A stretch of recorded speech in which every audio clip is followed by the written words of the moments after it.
Qué grandiosa es la puesta del sol, admirable cual amanecer, pero es más grandioso y conmovedor el amor que me tiene el Señor.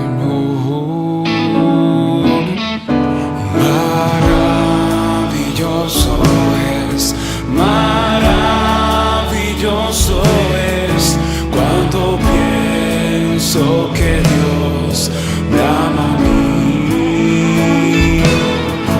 Maravilloso es cuando pienso que Dios me ama a mí. Amados hermanos de la fe, amigos y todo aquel que es motivado por el Espíritu Santo a escuchar su palabra, les invitamos cordialmente a escuchar el mensaje que Dios tiene preparado para nuestros vidas, la palabra de Dios que nos ayuda a descubrir la voluntad de Dios en nuestras vidas. Siéntanse regocijados de esta gran bendición. Que Dios los continúe bendiciendo, amados hermanos, amigos y conocidos.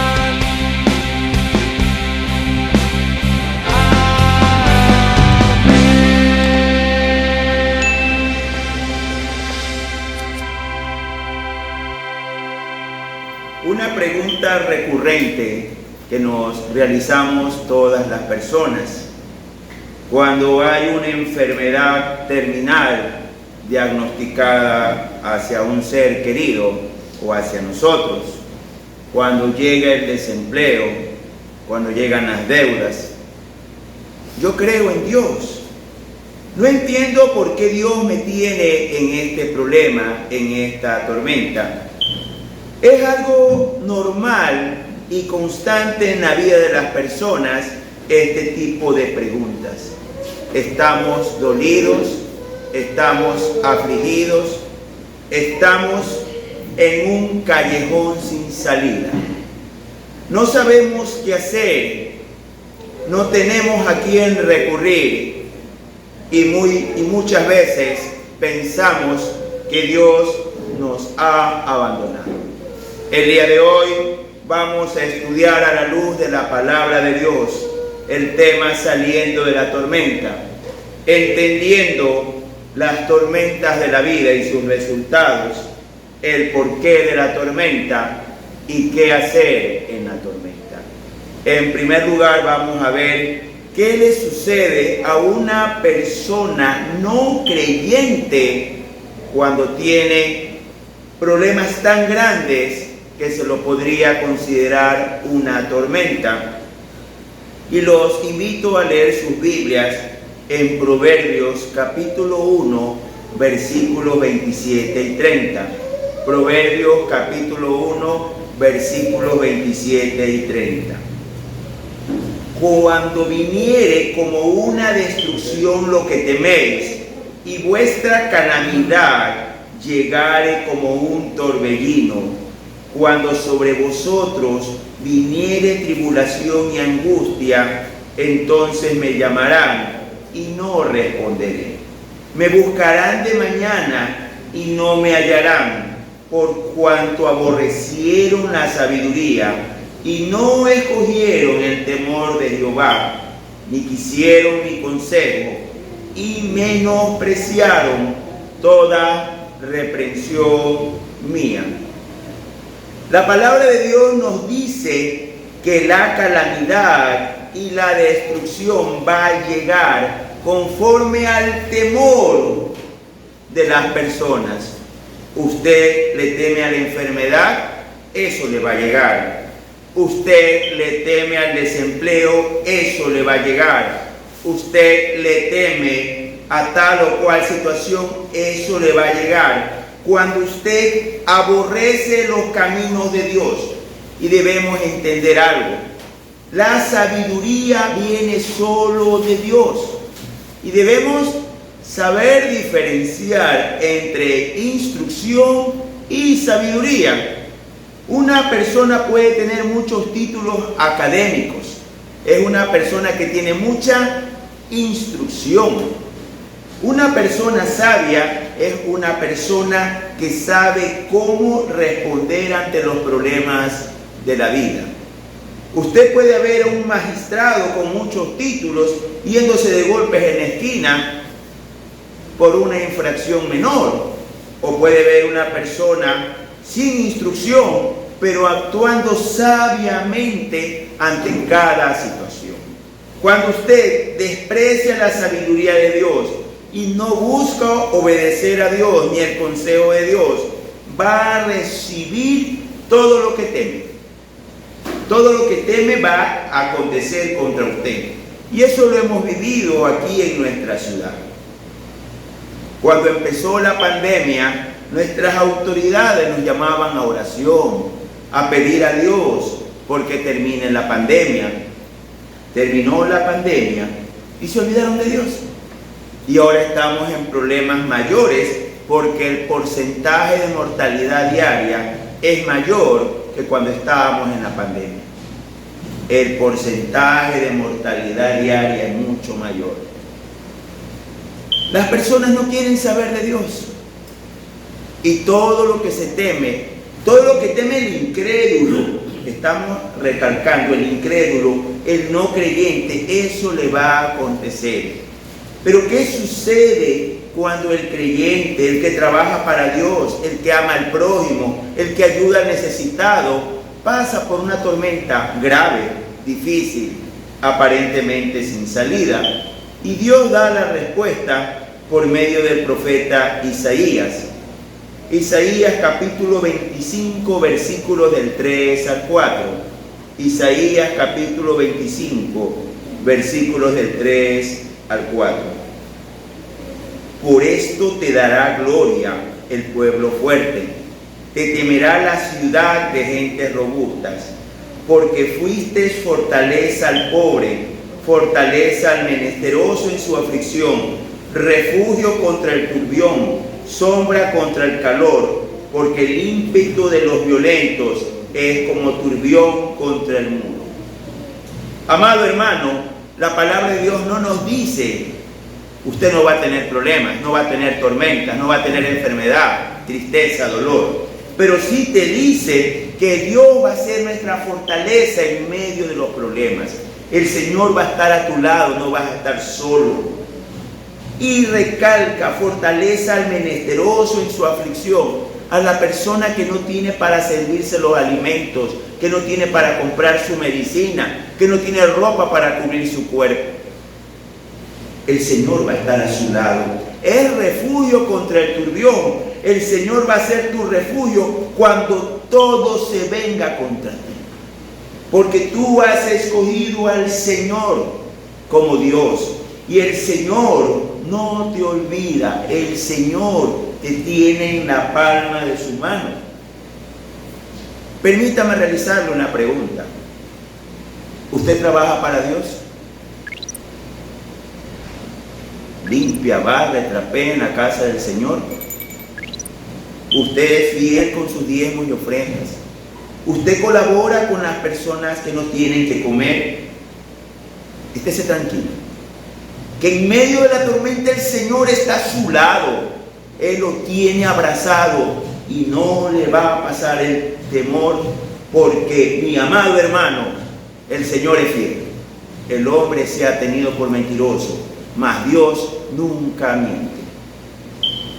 Y el porqué de la tormenta, y este segundo punto creo que es la causa de la aflicción de todos los seres humanos. Todos hemos tenido esta pregunta. Podríamos catalogar la pregunta existencial: ¿por qué a mí? ¿Por qué? Veamos el libro de Oseas, capítulo 4, versículos 1 y 2. Oíd palabra de Jehová, hijos de Israel, porque Jehová contiene con los moradores de la tierra, porque no hay verdad ni misericordia, ni conocimiento de Dios en la tierra. Perjurar, mentir, matar, hurtar, adulterar prevalecen, y homicidio tras homicidio se suceden. Las tormentas vienen porque los moradores del planeta Tierra en su conjunto, como raza humana, no quieren saber de Dios. En la actualidad tenemos tantas leyes contra Dios que deberíamos asustarnos. ¿Se puede considerar el aborto algo bueno? ¿Se puede considerar una tabla de consumo de drogas algo bueno? Una droga es un neurotóxico por definición, toxina para sus neuronas. Es que las personas tienen derecho a matarse. Y se sacan leyes y se dice que es algo bueno. Leyes favorables a los grupos gays, lesbianas, bisexuales y travestis como algo bueno, porque son elecciones, amado hermano. Permítame aclararle esto. El sexo no lo determinan sus órganos sexuales, sino los cromosomas que están en todas las células del cuerpo. Y solo hay para el varón un par de cromosomas XY y para las damas XX. No hay más. El resto son invenciones de los hombres que quieren pecar y entregar una mente depravada para unirse varón con varón y mujer con mujer. Eso es depravación. Entonces, hermanos, el mundo entero está en una carrera desenfrenada para aplaudir el pecado, exaltar el pecado. La semana que termina, un país del África está expulsando a todos los homosexuales del país. Y la comunidad internacional se aflige. No puede ser posible si ellos tienen derecho a tener su orientación. Y no entienden, amados hermanos, que esto es contra naturaleza. No hay cromosoma XW ni XZ. Hay hombre y mujer, y nosotros, hombres y mujeres, tenemos que cumplir las funciones que Dios nos ha dado. ¿Por qué hay tanta delincuencia? Porque papá y mamá no están cumpliendo sus funciones. Lo hemos comentado en otras reflexiones. Mi hijo me va a llevar un celular caro a mi casa y yo se lo voy a permitir. Mi hijo me va a llevar una gorra cara, unos zapatos caros y yo no le voy a decir devuélvelo, no te voy a permitir esto en mi domicilio. Los padres no estamos cumpliendo la tarea encomendada por Dios. Porque la tierra no quiere saber de Dios y cada día se aplaude más el pecado. Es que es normal. En el primer mundo, y pongo entre comillas el primer mundo, los países más desarrollados tecnológicamente, sus terapeutas sexuales recomiendan para mejorar el matrimonio intercambio de parejas. Recomiendan para mejorar el matrimonio tríos. Y después decimos, ¿por qué estamos mal? Si la tierra entera está cayendo desenfrenadamente hacia el pecado. ¿Qué sucede? ¿El porqué de la tormenta con los cristianos? Y veamos Romanos capítulo 3, versículos del 10 al 12.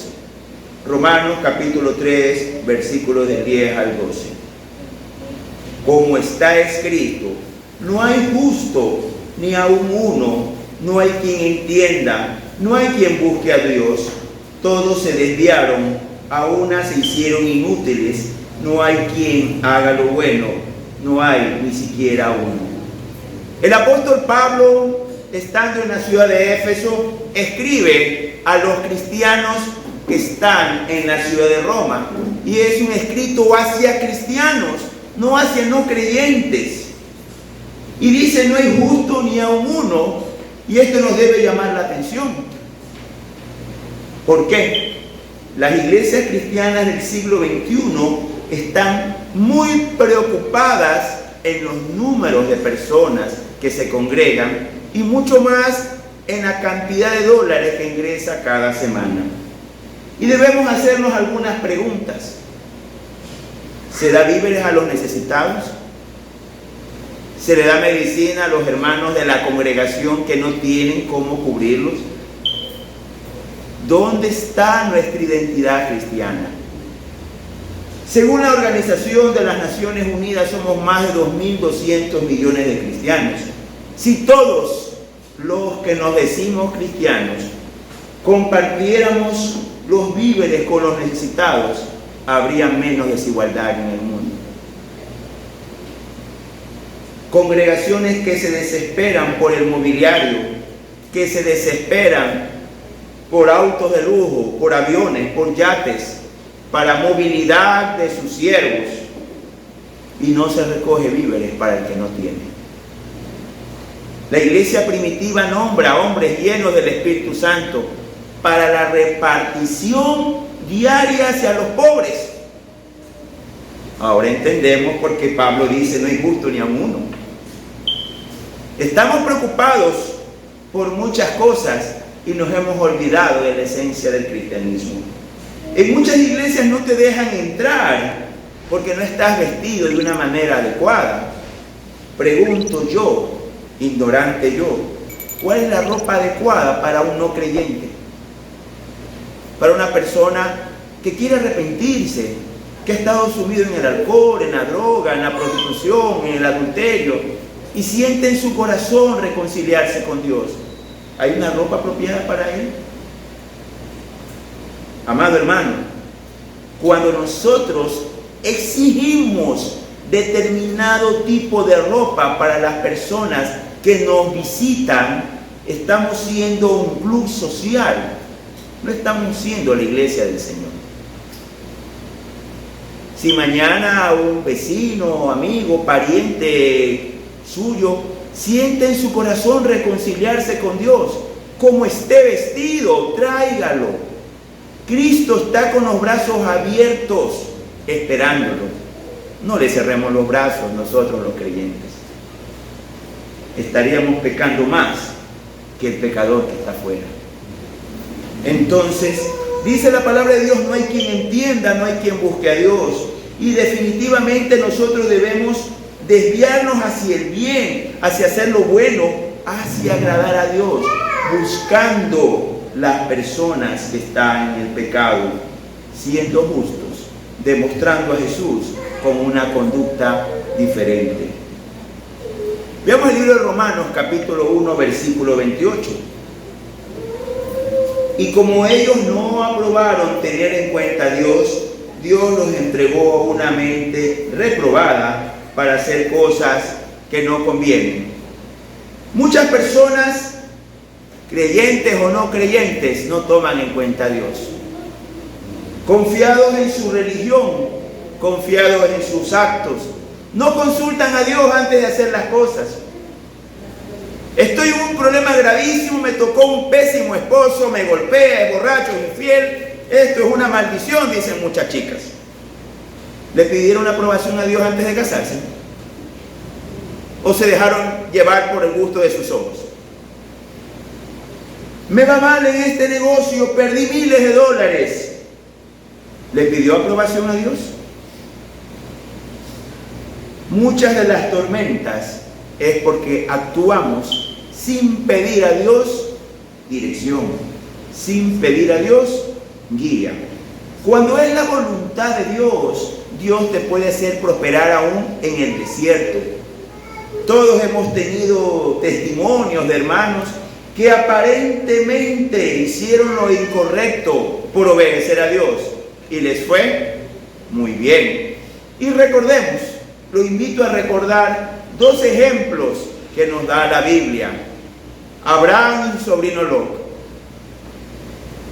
Se amaban. Abraham sale a la tierra que Dios le prometió y lleva a su sobrino. Con toda seguridad lo amaba como un hijo.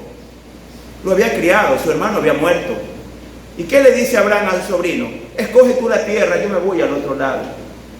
Y obviamente Lot, hombre inteligente, escoge la tierra verde porque ellos tenían ganado. Y Abraham, en obediencia a Dios, escoge el desierto.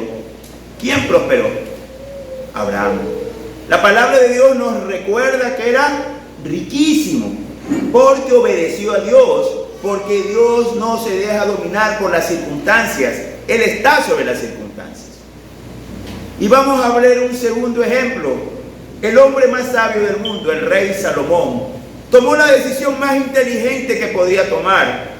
Se casó con la hija del faraón, el hombre más importante del mundo. El faraón le regaló una provincia con sus ciudades como dote. Aparentemente fue la decisión más inteligente sin ser tomado en cuenta Dios. ¿Y cómo le fue a Salomón? Muy mal. Terminó sus días en idolatría. Porque, amado hermano, lo más sabio es, antes de tomar cualquier decisión, por más pequeño que sea, a Dios, ¿qué hago? Te va a librar de muchísimas tormentas. Habría menos divorcios, menos negocios fallidos, menos sufrimiento. Y hemos llegado al punto 3. ¿Qué hacer en la tormenta? Y todos creo que tenemos esta pregunta en este día. ¿Qué hacer en la tormenta? Y vamos a ver lo que hizo Jesús por sus discípulos en medio de una gran tormenta. Veamos el libro de Mateo, capítulo 14, versículos del 22 al 33. Evangelio de Mateo, capítulo 14, del 22 al 33. Enseguida Jesús hizo a sus discípulos entrar en la barca e ir delante de él a la otra ribera, entre tanto que él despedida la multitud, subió al monte a orar aparte, y cuando llegó la noche estaba allí solo, y ya la barca estaba en medio del mar, azotada por las olas, porque el viento era contraria. Mas a la cuarta vigilia de la noche, Jesús vino a ellos andando sobre el mar. Y los discípulos, viendo andar sobre el mar, se turbaron diciendo: ¡un fantasma! Y dieron voces de miedo. Pero enseguida Jesús les habló diciendo: tened ánimo, yo soy, no temáis. Entonces le respondió Pedro y dijo: Señor, si tú eres, manda que yo vaya a ti sobre las aguas. Y él dijo: ven. Y descendiendo Pedro de la barca, andaba sobre las aguas para ir a Jesús. Pero al ver el fuerte viento tuvo miedo, y comenzando a hundirse, dio voces diciendo: Señor, sálvame. Al momento Jesús, extendiendo la mano, asió de él y le dijo: hombre de poca fe, ¿por qué dudaste? Y cuando ellos subieron en la barca, se calmó el viento. Entonces los que estaban en la barca vinieron y le adoraron diciendo: verdaderamente eres Hijo de Dios. El texto nos da alguna información importante. Está hablando a la cuarta vigilia de la noche. Una noche tiene 4 vigilias. Y la vigilia, en el contexto bíblico, empezaba a las 6 de la tarde y terminaba a las 6 de la mañana. Y si tenían una vigilia, cada vigilia era de 3 horas. La cuarta vigilia era después de las 3 de la madrugada. Es decir, ellos en obediencia a Jesús se suben a su barco, están en el mar y viene una gran tormenta. Viento contrario, grandes olas y mucho miedo, como nos puede pasar a nosotros con los gravísimos problemas de la vida. Pero como ellos habían estado ahí en obediencia a Jesús, Jesús va sobre el mar a rescatarlos. Y esta parte no la podemos olvidar. Cuando usted está en la tormenta obedeciendo a Jesús, Jesús va a caminar sobre las aguas para ir a rescatarlo. En medio de cualquier problema, para Jesús no hay enfermedad, no hay nada grave o gravísimo, porque Jesús te va a rescatar en medio de la tormenta. Pedro le dijo, si tú eres, déjame ir hacia ti. Y él se empezó a hundir, porque debemos recordar que somos de carne y vamos a temblar y vamos a temer ante situaciones que no podemos controlar. Lo que nosotros debemos pedir es que Jesús venga a rescatarnos en la tormenta cuando somos fieles a Él. Porque definitivamente nosotros somos su pueblo, somos sus niños. Aquí creo que habemos muchos padres. Y si usted escucha que su niño pequeño grita y le dice, papi, ayúdame, usted no iría. Le doy por seguro que deja de hacer lo que sea, se le caen las ollas, se le caen las herramientas y corre desesperadamente a auxiliar a su niño y a su niña. Lo mismo hace Dios con su pueblo, con sus hijos. Porque cuando usted invoca a Jesús, cuando usted es hijo de Dios, cuando usted le ha entregado su vida a Él, Él va a ir al rescate. Tal como lo hizo cuando caminando sobre el mar, se dirigió hacia el barco. Y yo quisiera darte una palabra de Dios en este día. Veamos Isaías capítulo 41, versículo 10. No temas, porque yo estoy contigo. No desmayes, porque yo soy tu Dios, que te esfuerzo. Siempre te ayudaré. Siempre te sustentaré con la diestra de mi justicia. Amado hermano, quiero hacerle una pregunta. ¿Cuántos de los presentes son creyentes? Amén. ¿Cuántos de los presentes son creyentes? Amén. No temas, el Señor está contigo. El Señor está contigo en medio de la tormenta, en medio del desempleo, de las deudas, del dolor y de la enfermedad. No temas.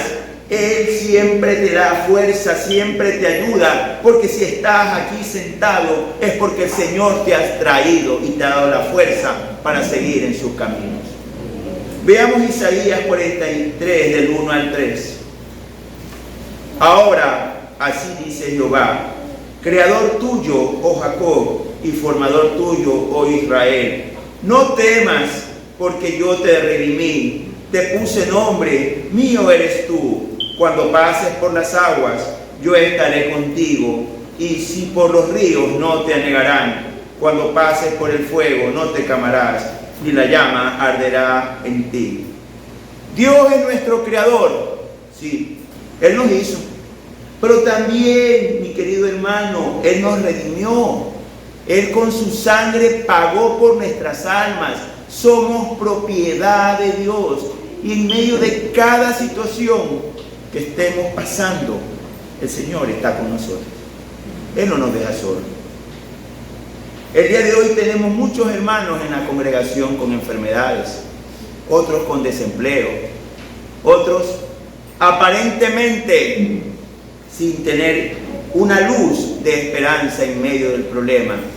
Pero recuerda, Dios es nuestro creador. Recuerda, Él nos compró a precio de sangre. Y Él está con nosotros en medio de todo este problema.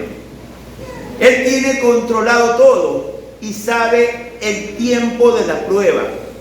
Veamos Apocalipsis capítulo 2, versículo 10. No temas en nada lo que vas a padecer.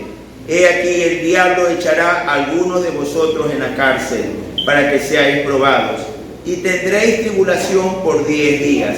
Sé fiel hasta la muerte, y yo te daré la corona de la vida. Aquí el Señor sabe hasta la cantidad de días, de tiempo, el que vamos a pasar por problemas. Pero aquí el Señor nos está pidiendo fidelidad en medio de la tormenta, en medio de la prueba, en medio del dolor. Hay muchas personas que se apartan de los caminos del Señor porque quedaron desilusionados, porque no se solucionó, valga la redundancia, el problema como ellos querían. Amado hermano, el Señor es Dios y nosotros somos obra de sus manos. Seamos fieles hasta la muerte, mis amados hermanos. ¿Qué podemos resumir en este día? Las tormentas en la vida siempre van a venir. Los incrédulos recibirán lo que ellos temen. Los creyentes van a caminar al lado de Dios en medio de la tormenta. ¿El porqué de las tormentas? Porque el planeta entero, el planeta Tierra, no quiere saber de Dios y se ha lanzado en una carrera desesperada por legalizar el pecado y la depravación. Los mismos creyentes se han olvidado de la misericordia y del amor al prójimo, y cada día hablamos más es de religión, pero no del Cristo de la gloria. Nos hemos olvidado, mis amados hermanos, cuál es la esencia del cristianismo: parecernos al Señor. ¿Cómo salimos de la tormenta? Siendo fieles a Jesús, trabajando para Jesús, y pase lo que pase, el Señor va a caminar hacia usted, lo va a sacar de la tormenta y lo va a poner en victoria, porque la victoria es del Señor. No tema, no desmaye. El Señor es su creador, el Señor es su redentor, y el Señor lo va a coronar en victoria, porque la victoria es del Cristo de la gloria. Amado hermano, yo le invito a que trabaje para Dios, a que colabore con el necesitado, que sea fiel en sus diezmos y ofrendas, para que el Cristo de la gloria camine hacia usted en medio de la tormenta. Amén, hermanos. Amén.